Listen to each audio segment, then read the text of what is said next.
আসসালামু আলাইকুম, সবাই কেমন আছেন? আশা করি সবাই ভালো আছেন। তো আলহামদুলিল্লাহ আপনাদের দোয়া এবং আল্লাহর রহমতে আমিও ভালো আছি।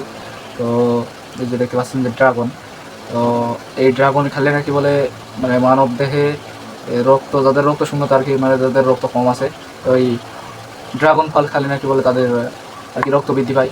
তো এখনকার সময় বর্তমান বাংলাদেশে যে ড্রাগনগুলো উৎপাদন হয় বেশিরভাগ ফরমালিন এবং বিভিন্ন ধরনের মানে কীটনাশক ব্যবহার করা হয়।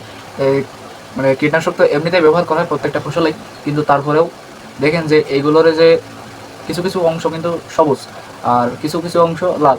এই যে এই ড্রাগনটা কমপক্ষে মানে বড় যখন হয় তখন হচ্ছে আপনার এটা হয় হচ্ছে প্রায় আধা কেজি কি 3 পোয়া ওজন হয়ে যায়। 1 পোয়ার বেশিও হয়, মানে 1 পোয়া বলতে আর কি 250 গ্রাম। তো 300-400 গ্রাম, 500 গ্রাম, 600-700 গ্রামও হয়ে থাকে।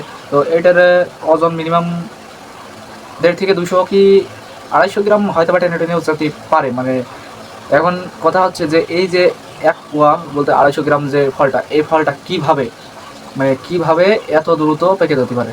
কারণ আমরা দেখছি যে মানে যখন আমরা চাষাবাদ এই ড্রাগন বাগানে যখন গিয়েছি তখন দেখছি যে মানে সবুজ সবুজ ড্রাগন আছে, কিন্তু এখানে দেখছি যে এইগুলো যে বাজার থেকে যেগুলো নিয়ে আসবেন এগুলো হচ্ছে পাকা মানে লাল লাল দেখা যায়। তো এটা আসলে পিওর মানে একেবারেই আপনার কী খাবেন বলেন? আপনি যেটাই খেতে চান সেটার ভিতরেই এমন ভেজাল।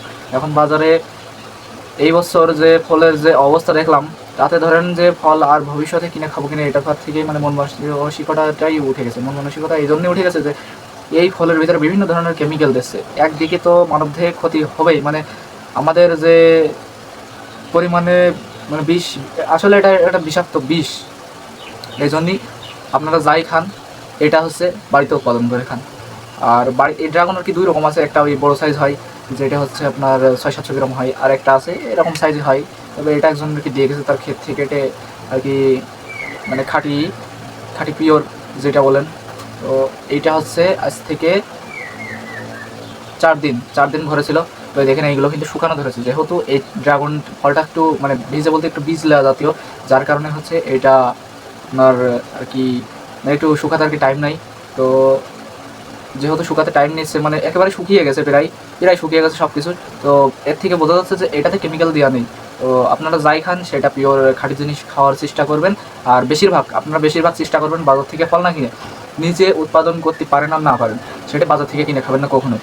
এটি প্রয়োজনে আপনি গ্রামে আসেন, গ্রামে এসে 2-5টা জমিতে দেখেন, তারপরে আশপাশের লোকের কাছে শোনেন, আপনি যাচাই বাছাই করে তারপরে ফলটা কিনে নিয়ে যান। আপনিও তো আপনি যেহেতু টাকা দিয়ে খাবেন, আপনি তো ফিরি ফিরি খাবেন না। সেহেতু আপনার এই ফলটা যেহেতু আপনি কিনে খাবেন, সেহেতু আপনি আপনার মানে টাকা দিয়ে আপনার শরীরের ক্ষতি কেন করবেন? যেহেতু কিনে খাবেন সেহেতু মানে ভালো জিনিসটাই আপনি খাওয়ার চেষ্টা করবেন। তো ভালো জিনিসটা যদি খেতে চান তো সরাসরি কৃষকের বাগানে চলে যাবেন, মানে যেখানে চাষাবাদ হয়। মানে এইখানে গেলে আপনার একটা সুবিধা যে আপনি পিওর খাঁটি জিনিসটা পাচ্ছেন, কোনো ভেজাল নেই, কোনো কেমিক্যাল নেই, কোনো ওষুধ নেই, কোনো মানে বিষ জাতীয় কিছু নেই। আবার একদিক থেকে এই পাচ্ছেন যে আপনি পাইকারি দামে কম টাকার ভিতরে আপনি পেয়ে যাচ্ছেন। তো আজকে এই পর্যন্তই। সবাই ভালো থাকবেন, সুস্থ থাকবেন। আর আমাদের পেজের জন্য দোয়া করবেন, আমাদের খামারের জন্য দোয়া করবেন যেন আল্লাহ তাআলা আমাদের খামারে বারাকা দান করুন। পেজটা যেহেতু আমাদের আগের পেজ হারিয়ে গেছে, মানে নষ্ট হয়ে গেছে, ইন্টারনেটে সার্চ দিলে পাওয়া যাচ্ছে কিন্তু মানে আমাদের এখানে আসতেছে না। তো সেহেতু আমাদের যেহেতু এই নতুন পেজ, আর এই পেজটাতে একটা চ্যালেঞ্জ দিয়েছে, যেটি স্ক্রিনশটে যেই চ্যালেঞ্জটা মানে যেই স্ক্রিনশটটা দেখতে পাচ্ছেন, তো এখানে দিয়েছে যে আমাদের লাস্ট 28 দিনে 3 লক্ষ ভিউ লাগবে। তো এটা আমাদের কেবল 1.5 থেকে 2,000 মতন পূরণ হয়েছে। তো আশা করি সবাই একটু ভালোবাসা দেবেন, আগের মতনই সাপোর্ট করবেন। তো আল্লাহ হাফেজ, আসসালামু আলাইকুম।